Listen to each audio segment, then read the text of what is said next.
Lectura del Santo Evangelio según San Marcos, capítulo 8, versículos del 27 al 33. Esto es lo que hoy nos propone nuestra Santa Madre Iglesia Católica para el día de hoy.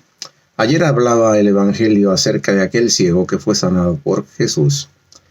Este ciego confundía los árboles con los hombres y los hombres con los árboles porque no veía con claridad. Jesús tuvo que imponerle las manos nuevamente hasta que éste pudo mirar claramente. Después lo despidió, lo mandó y le dijo: ni siquiera entres al pueblo, sino que ve directamente a tu casa. Pues ahora el Evangelio de hoy es la continuación. Salió Jesús con sus discípulos hacia los pueblos de Cesarea de Filipo, y por el camino hizo esta pregunta a sus discípulos: ¿quién dicen los hombres que soy yo?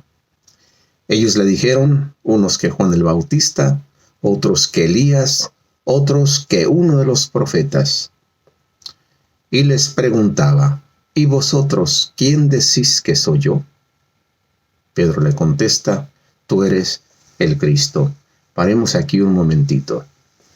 Para este tiempo, para este momento, la fama de Jesús ya se había extendido por todos lados, inclusive afuera ya de los límites del pueblo, de su pueblo, del pueblo judío, del pueblo elegido.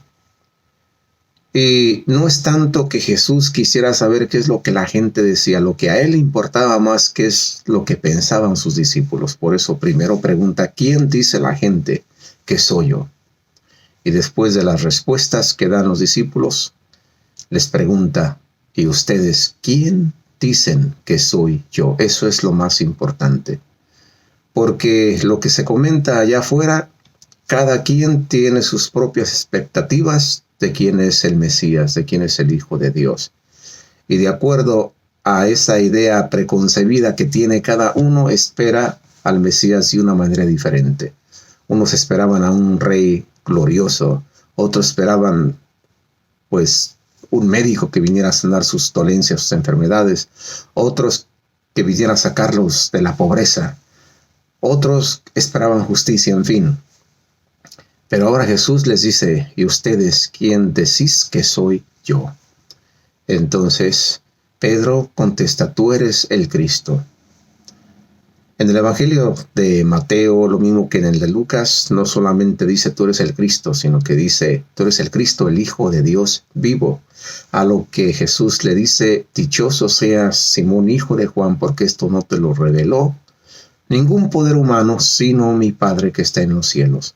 Pero como el Evangelio de Marcos es más resumido, más corto, no tiene tantos detalles, aquí solamente dice tú eres el Cristo. Y después de esto dice: y les mandó enérgicamente que a nadie hablaran acerca de él. Era importante saber la opinión de sus discípulos, pero no era prudente que se hablara a la gente de esto. ¿Qué sucede después? Dicen los versículos siguientes: y comenzó a enseñarles que el Hijo del Hombre debía sufrir mucho y ser reprobado por los ancianos, los sumos sacerdotes y los escribas, ser matado y resucitar a los 3 días. Dice, hablaba de esto abiertamente.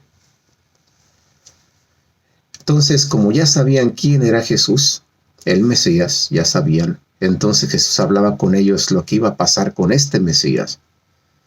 Pero sucede lo siguiente. Tomándole aparte, Pedro se puso a reprenderle. ¿Qué le dijo? Aquí no lo dice. Pero en el Evangelio de Mateo y Lucas le decía: esto no te puede suceder a ti, Señor. Por lo que Jesús le dijo: apártate de mí, Satanás, porque tú no piensas como Dios, sino como los hombres. Aquí el Evangelio de San Marcos dice: después de esto, dice, Pedro se puso a reprenderle, pero él, volviéndose y mirando a sus discípulos, o sea, no solamente a Pedro, sino mirando a sus discípulos, reprendió a Pedro, diciéndole: quítate de mi vista, Satanás, porque tus pensamientos no son los de Dios, sino los de los hombres. ¿Cómo es posible que por un lado alaba a Pedro diciéndole: dichoso seas, Simón, hijo de Juan, y por el otro lado le está diciendo: quítate de mi vista, Satanás? ¿Por qué esto? Es que tanto Pedro como los discípulos no entienden todavía o no recuerdan todavía lo que ya decía el profeta Isaías acerca del siervo doliente, la manera como iba a padecer, iba a sufrir e iba a morir. Más bien se enfocaron lo que dice el Evangelio, dice la palabra de Dios en Deuteronomio, capítulo 21, versículo 23. Porque Deuteronomio habla acerca de que maldito aquel que cuelga de un madero. Y también Gálatas, el mismo San Pablo habla acerca de esto. Vamos a ver Gálatas en el Nuevo Testamento, lo que dice Pablo. Dice, Cristo nos redimió de la maldición de la ley, hecho por nosotros maldición, porque está escrito, maldito todo el que es colgado en un madero, o sea, no colgado, sino crucificado, porque eso es colgar de la cruz, así como Cristo colgó de la cruz, aunque sabemos que fue crucificado. Sabemos que el morir crucificado era de lo peor. Esto solamente era a lo que se tenía de lo peor. Por eso la palabra de Dios dice, maldito el que pende, el que es colgado en un madero. Por eso también no podía quedarse ahí hasta que anochecía, sino que tenía que sepultarse rápido y aparte, en un lugar aparte, para que no contaminara el lugar. Así era de horrible morir en un madero. Por eso, movido Pedro por ese amor a Jesucristo, nuestro Señor, le dice, no te puede suceder esto a ti, Señor. Pero Jesucristo precisamente a eso vino, a hacer la voluntad del Padre, y la voluntad del Padre era precisamente esa, morir de esta forma. Y Pedro, al decirle esto, no te puede suceder a ti, Señor, estaba o quería desviar a Jesús de esa voluntad del Padre. Por eso es que Jesús le dice, apártate de mí, Satanás, porque tú no piensas como Dios, sino como los hombres. Ahora, ¿qué es lo que me dice a mí en su palabra? Que no me avergüence de la cruz, porque para muchos la cruz es motivo de escándalo. Lo era en el tiempo, antes del tiempo de Jesús, lo fue en el mismo tiempo de Jesús, fue escándalo también para sus mismos discípulos, y hoy en día sigue siendo escándalo para muchos. A nadie le gusta sufrir, no le encuentra sentido al sufrimiento, pero es que el sufrimiento, si se ofrece al Padre Celestial en el nombre de nuestro Señor Jesucristo, operamos de alguna manera a aquello que haya hecho falta el sufrimiento de nuestro Señor Jesucristo, aunque sabemos de antemano que Él lo hizo todo. Pero esto mismo lo dijo San Pablo. Sufro en mi propia carne de manera de que lo ofrezco al Padre Celestial. Si algo no quedó completo, si algo no hizo nuestro Señor, aunque sabemos que lo hizo todo, unido al sufrimiento de nuestro Señor Jesucristo.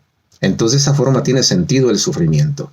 Ya no sufro solo, sino que recuerdo que Jesucristo sufrió por mí, y una muerte tan cruenta que lo que yo esté padeciendo no es nada comparado a lo que Él ya ha hecho por mí, ha hecho por ti. Por eso los católicos no debemos avergonzarnos de llevar en el pecho una cruz que nos recuerda por sobre todo cómo fue que murió nuestro Mesías, nuestro Señor, Dios mismo, Jesucristo nuestro Señor. No escandalizarnos de la cruz como muchos se han avergonzado. Muchos se han ido a las filas del protestantismo porque no saben esto, no han entendido esto. Y ahora inclusive se han vuelto enemigos de la cruz. Entonces nosotros como católicos, cristianos, no nos avergonzamos de la cruz, sino del contrario. Este instrumento de muerte, este instrumento maldito, ahora es un instrumento de salvación y es la señal del Hijo del Hombre. Si esto que hemos compartido hoy te ha gustado, te invito a que lo compartas, a que le des like y nos vemos mañana, primeramente Dios, con otra reflexión evangélica. Dios te bendiga. Bye bye.